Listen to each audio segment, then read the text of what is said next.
The courtyard of Wat Phnom stirred before dawn, and Dr. Arun Mayas, the silver-haired physician everyone in Kampong Chnang called Lo Kru, opened his wicker lunch basket to reveal a rainbow. Red rice, emerald bok choy, turmeric gold-grilled catfish, and a jar of kefir fizzing like morning rain. He arranged the meal on a banana leaf, whispered a quick blessing for balance, and began the slow walk to the community clinic. He always arrived early, so the patients would see that health begins long before the first blood pressure cuff tightens. Soka, 32, hurried past him, phone pressed to her ear, breakfast, a plastic bag of iced coffee, and fried dough swinging at her wrist. Her eyes were ringed with the blue shadows of mist, sleep, and too many screens. Dr. Aaron lifted a hand in greeting. "Soka, your body keeps the score of every shortcut," he said, half teasing. She smiled but kept moving. "Deadlines," she mouthed. Inside the clinic, Dara, a 17-year-old midfielder who dreamed of a scholarship abroad, waited with an ice pack on his knee. A growth spurt had turned him lanky overnight, and convenience store noodles had become his staple. Beside him sat Ye Chan, 71, a retired school teacher whose joints stiffened each dry season. 3 generations, 3 different struggles. Yet Dr. Aaron saw only one route, a plate out of tune with the human symphony. He gathered them for what he called a food rehearsal. No scolding, just storytelling.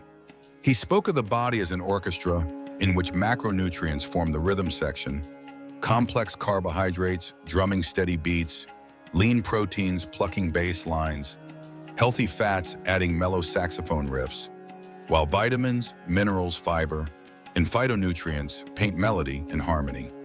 When one group plays too loud or misses its cue, the concert falters. Balance, he said, lets every note shine without drowning the rest. Soka scoffed gently. "Doc, I barely have time to tune my guitar, let alone my lunch."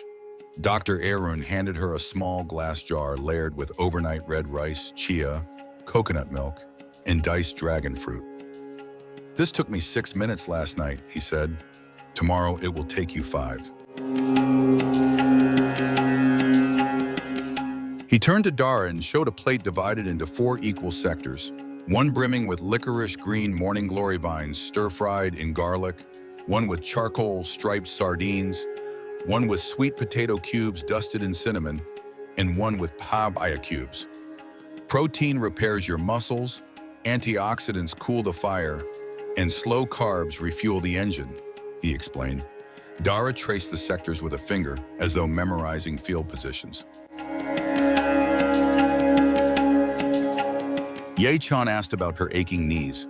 Dr. Arun told her how cartilage drinks up collagen like parched earth, and collagen production loves vitamin C from guava, and protein from mung beans simmered with lemongrass.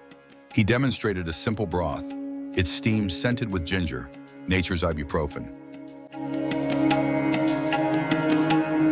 That night, Soka tried the 6-minute ritual.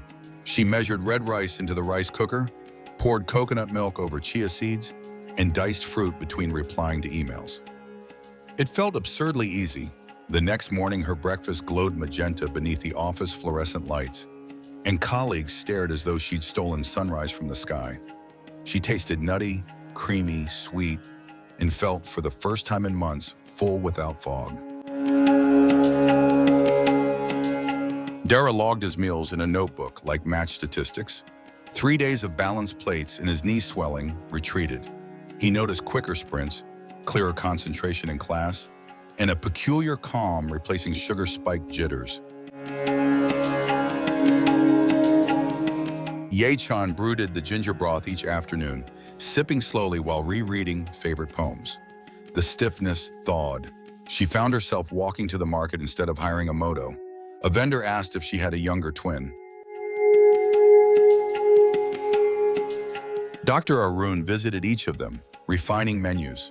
He explained the gut as a bustling capital where trillions of microbes legislate immunity, mood, and metabolism. Fermented foods, kefir, kimchi, palm toddy vinegar, were diplomatic envoys keeping peace. He taught them to count colors on the plate instead of calories. Diversity ensured micronutrient coverage like a patchwork quilt. At the clinic's monthly workshop, Dr. Aaron unveiled a giant mandala drawn in chalk. Concentric circles labeled whole grains, leafy greens, rainbow veggies, lean proteins, healthy fats, fermented friends, hydration, mindful timing, and joy. In the center, he wrote one Khmer word, samakwal, equilibrium. He invited everyone to place a pebble on the circle they struggled with most. A constellation of stones formed patterns. Too little fermented food, too much late-night snacking, hydration forgotten until thirst screamed. No one felt shamed. The board simply revealed where the village could lean on one another. Soka organized a lunch swap at her office. Each colleague prepped one balanced meal recipe and swapped containers at noon. Suddenly, variety required no extra time. Dara convinced his coach to replace the team's post-practice sodas with chilled coconut water and banana peanut smoothies. Players grumbled until stamina soared in the next match. Ye Chan started a neighborhood broth circle, trading jars, turmeric chicken, mushroom miso, fish head tamarind, each version carrying its maker's heritage.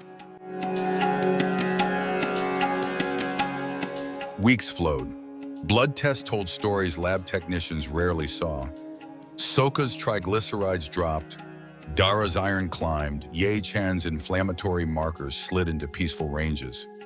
Yet Dr. Aaron cared less for numbers than narratives.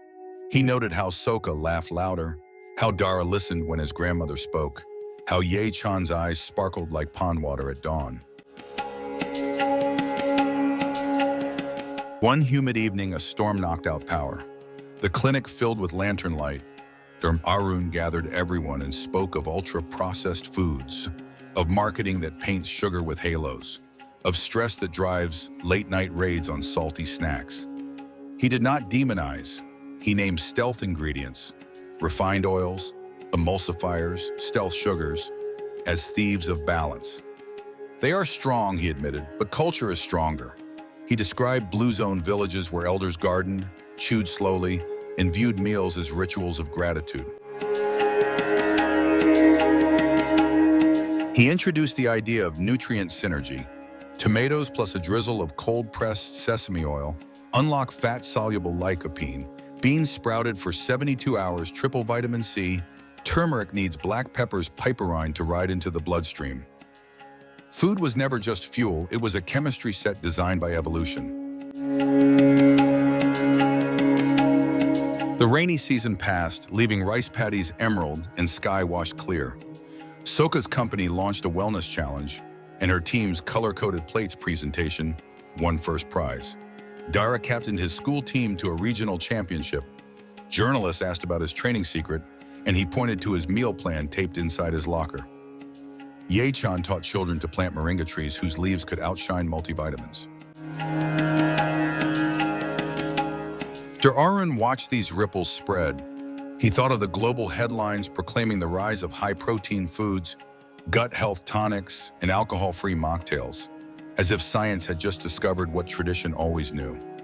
Balance is timeless, yet he saw fads pass like summer storms, while simple, whole foods endured like mountains. One afternoon, he invited the trio to the riverbank. He held 3 clay bowls. In the first, he poured polished white rice until it overflowed, demonstrating a flood of glucose that surges then crashes. In the second, he mixed brown rice, lentils, and diced pumpkin. Energy rising slow, steady, sustained. In the third, he layered wild rice, red beans, sunflower seeds, sautéed greens, and pickled radish. Textures and flavors dancing together. Life is bowl 3, he whispered. Complexion, resilience, melody. Soka realized balance extended beyond food. She rearranged her workstation to stand part of each hour, scheduled breath breaks, and closed screens 1 hour before bed. Her dreams returned in Technicolor. Dara chilled his phone outside his bedroom, letting melatonin flow like a secret tide. His morning footwork found new spring. Ye Chan practiced Tai Chi at dawn. Her joints moved like silk. The village held a harvest festival. Stalls overflowed with jackfruit tacos wrapped in lettuce, ginger lemongrass mocktails, beetroot hummus with banana flour chips, and pumpkin mango kefir parfaits. Soka's lunch swap crew served rainbow jars. Dara's teammates grilled sardines over coconut husk coals. Ye Chan ladled turmeric chicken broth garnished with moringa. Children whose tongues once craved neon candies reached for second helpings of dragon fruit bowls. Dr. Arun saw balance turning from private habit to public celebration. He closed the festival with a story of the ancient physician Hua Tuo Guo, who said the superior doctor prevents illness before it sprouts. Balanced diet is that prevention, Dr. Aaron concluded. It is the daily election we hold inside our stomachs. Vote wisely, and your body repays you with decades of service. Soka felt the words root in her spine. She pictured her 30-year-old self meeting her 50-year-old self in a decade and exchanging meals that tasted like hope. Dara imagined wearing national colors on a distant pitch, the roar of the crowd fueled by every plate he balanced now. Ye Chun visualized more grandchildren running between her legs that no longer ached. The crickets started their evening chorus. Lanterns glowed like planets against the warm dusk. Dr. Arun raised a cup of kefir. To health, he said, and to the quiet power of balance that hides in every market basket, every home kitchen, every humble bowl. They drank, and the river carried the echo downstream toward unseen cities, where more hurried people needed the same gentle reminder. No army, no fortune, no technology outshines the simple genius of a balanced plate.